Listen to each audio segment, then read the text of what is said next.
Greetings, everybody, and welcome to another episode of the Bullen Virtual Trade Show Week. Yes, we're actually broadcasting these events live if you've been following them all week long, or if you're tapping into the recording, you know that this was all recorded at the BBS, which stands for the Bullen Broadcasting Studios. Pretty excited about the opportunity to leverage this technology for education, training, knowledge purposes.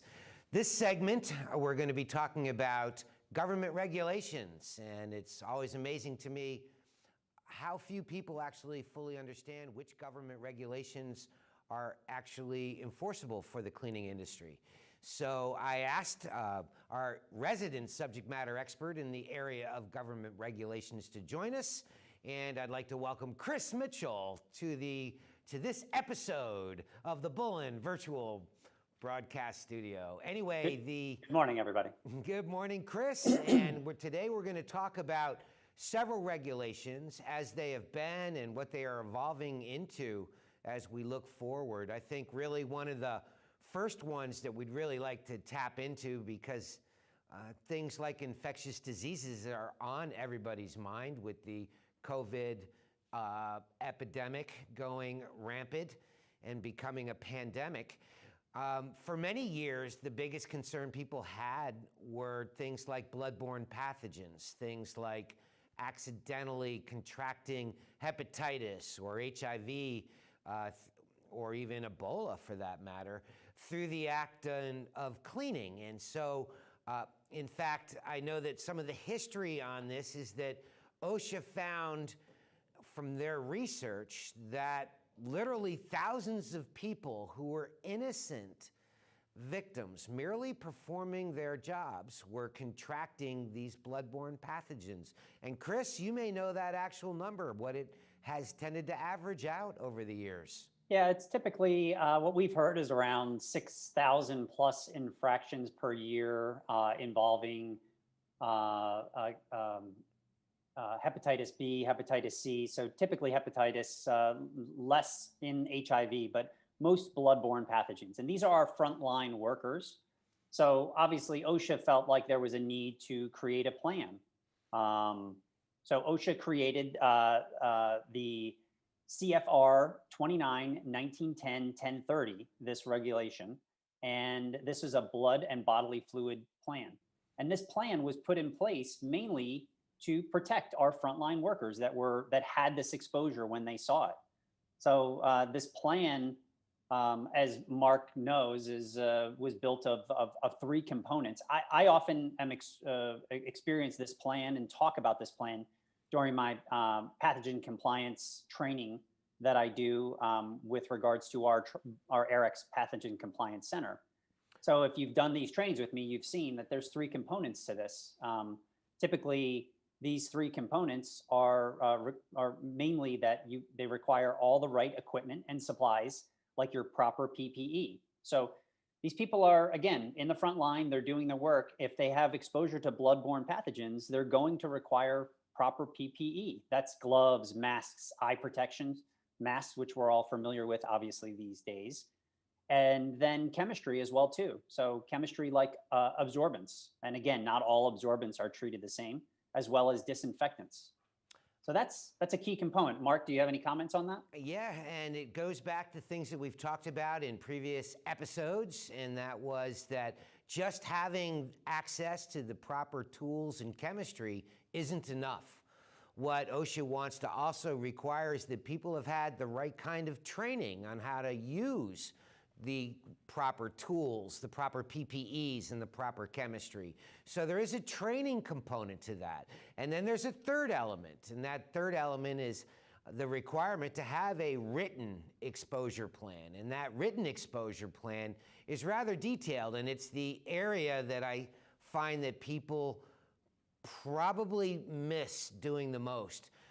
There's a number of different pieces to that written exposure control plan. One of them is to identify who is it that's actually in charge of doing the training, in charge of monitoring and managing the compliance to the OSHA reg. On top of that, it needs to identify in writing where are all these tools? Where are the chemicals? Where are they located? And then thirdly, where is the logbook where these incidents, these cleanups are being recorded? This type of written plan is something that OSHA wants to see when they come out and do an inspection. And obviously, Chris, part of what makes Bullen special in this environment is that the Bullen Companies has prepared some of this material and put it together in a blood spill kit, which contains a template and all the other pieces that are needed for this. It's funny, you know, a lot of blood spill kits out there, you see, you buy like something that looks like a first aid kit. It's a tiny little box, and it really, often what it is it tries to check some of these OSHA requirement boxes, and it doesn't really do anything. It sits on the top of a counter, and it often doesn't get used. So as Mark talked about, these three components, not only just having the equipment and supplies, it's nice to have the equipment and supplies that you can actually use. So the proper disinfectants, the proper PPE, all of that in one place. As Mark also talked about, the documented employee training, this needs to be reviewed annually. So often we get called, we try to train the trainer, and what we do is try to set up the manager on site so that they can do this training themselves. So you know, on an annual or regular basis, or when there's new hire trainings, we provide all of that training material in our pathogen compliance center, as well as our exposure control plan. And we do more than that. With you brought it up that some of these kits that are out there are actually in a little shoebox, and we actually smaller than that, a nice portable kit that is easy to carry, contains all the componentry that's necessary, whether it's red bags, whether it's mask, whether it's the proper chemicals, the absorbents, the shovels, the scoops, all the things that are necessary in a pretty convenient way of taking it right out to the site where it's located.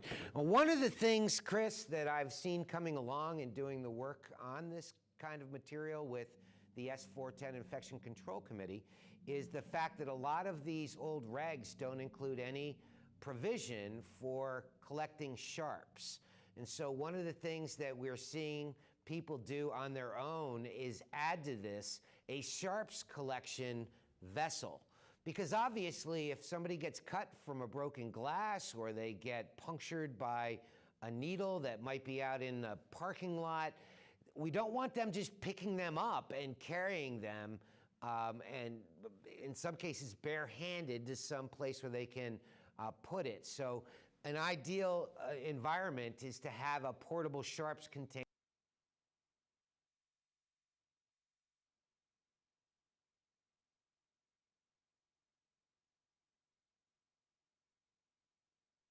else.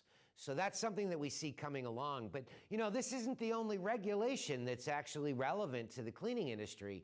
One of the regulations that dates way back, honestly, is chemical safety. I mean, there are very few industries that are as involved with different types of chemistries, various types of chemistries, as is the cleaning industry. And the chemical safety issue came up years and years ago. I think, Chris, you were telling me that it was spearheaded actually in California. Is that right?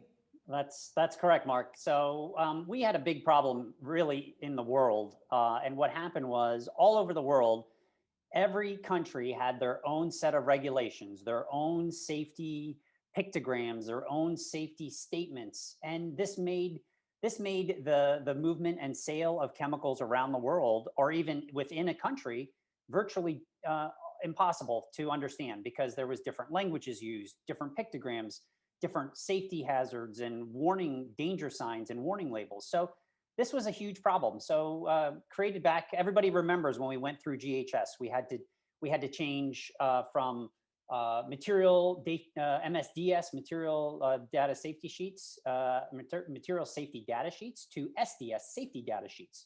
So it was a huge undertaking created back in 2015. And the idea behind this was that they wanted to have the entire world comply with standards. They wanted to have a standardized system, hence global harmonized system. And this standardized system would require everybody in the world in the chemical industry to utilize standardized pictograms, standardized hazard statements, signal words, danger and warning signs, communicate this information not only on the labels, but on secondary labels as well too. Mark, I know you've seen a lot of secondary labels, but I've seen people rip off a piece of paper and write on glass cleaner or things like so. It's been ridiculous what was allowed for so long, and I know you've seen a lot as well. Well, the use of masking tape and magic marker in a custodial closet was not unusual. No. And yet now that doesn't comply with the globally harmonized system, which requires that secondary labels be professional in nature, that they contain the proper cautionary statements, icons regarding safety, which I know you're about to go over, and gets us away from allowing masking tape with magic marker labels, and it's about time. The other thing I wanted to add to this, Chris, is we were talking about MSDS versus SDS. It doesn't sound like a really big change, just a shorter acronym, but there's a radical change. In the early days, material safety data sheets were not required to provide a full disclosure of active ingredients. Not only that, there were items that were allowed to be not exposed at all. For example, if there was an ingredient that was less than 1%, it didn't have to be disclosed on an MSDS. The problem with that is you could have 7 to 10 different acids all at a less than 1% level and not list the product as containing any acids because all those individual components were less than 1%. And that may not be a big issue, but think about it from the standpoint of carcinogenic material, things that can cause cancer in human beings. In the old MSDS, it didn't have to be reported on that unless there was more than 0.1% on there. Yet you and I know that cancer-causing agents are normally measured in parts per million and parts per billion. So SDS was an evolution into making sure that this is information that should be readily available to anybody using these products. I think about it myself. If I was to ask my son or my daughter to come out on site to work with me, I would want to be very sure I had all the information present, that I knew whether or not I was handing my son or daughter a product that didn't have something in it that might be dangerous to them. So the movement into SDS is welcomed. I was a big proponent of being able to take it to that level, because if you're working with chemistry, you have a right to know what it is you're working with. But beyond all that, we talked about the fact that there's new safety icons, and I know you want to talk about that. What I get a kick out of is over the years, I've probably seen several hundred different types of safety icons, from goofy looking people with wiry hair with a slash down across them, and what the heck does that mean? Don't be an Einstein? I don't know. But the idea was to standardize the safety icons so that everybody knew what they represented, and to get everybody identifying the same chemicals with the same icons. And that's pretty much been the crux of standardizing it down into roughly 9, right, Chris?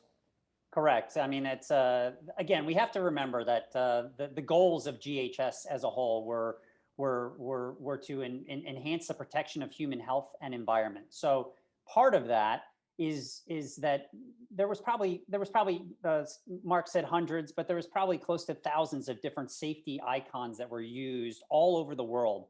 And what was amazing is that they were able to whittle it down to 9 that made sense. And today we have 9 safety icons that are utilized all around the world on all, and again, what's amazing is now these icons, when they're used, they'll be used on the labels. They'll be, the ingredients will be on the labels. They'll be used on secondary labels, which wasn't required before. And furthermore, they'll be on these wonderful safety data sheets, or SDS sheets as well too. So we're utilizing all of these icons like health and hazard, flame, the corrosion icons. And so we've gotten used to this. It's become very, very easy to read labels and SDS sheets and identify them very quickly, even if the possibility of not having the correct language is there because of these pictograms. These icons have made things incredibly simple and made things a lot more safe for people shipping product, for using product on a regular basis. And most importantly, if Mark brings his kids to work, they'll be able to identify the icons as well too and stay safe, right, Mark? Well, don't tell them I'm planning on that. They would disown me. But, you know, we wanted to make sure we covered these very critical government regulations. These are regulations that anybody involved with the cleaning industry should be aware of. There's some other things coming down the pipeline. Part of that has to do with the experiences we had as a society with the West African Ebola outbreak, and realizing that we here in the United States were very ill prepared to be able to deal with that. So there's some guidelines that have been put out to healthcare regarding how we are able to detect the presence of an infectious disease that might be lethal. How do we protect those that are involved with having to treat somebody with symptoms? And then how do we respond as a society to that? And those are guidelines that we'll talk about in future episodes. Chris, I want to personally thank you very much for your participation in this program. I think it was valuable and educational, and certainly I know, speaking for all of us, we hope that this becomes something that may save a life someday. Thank you very much. Thanks for listening, Thanks, everybody. everybody.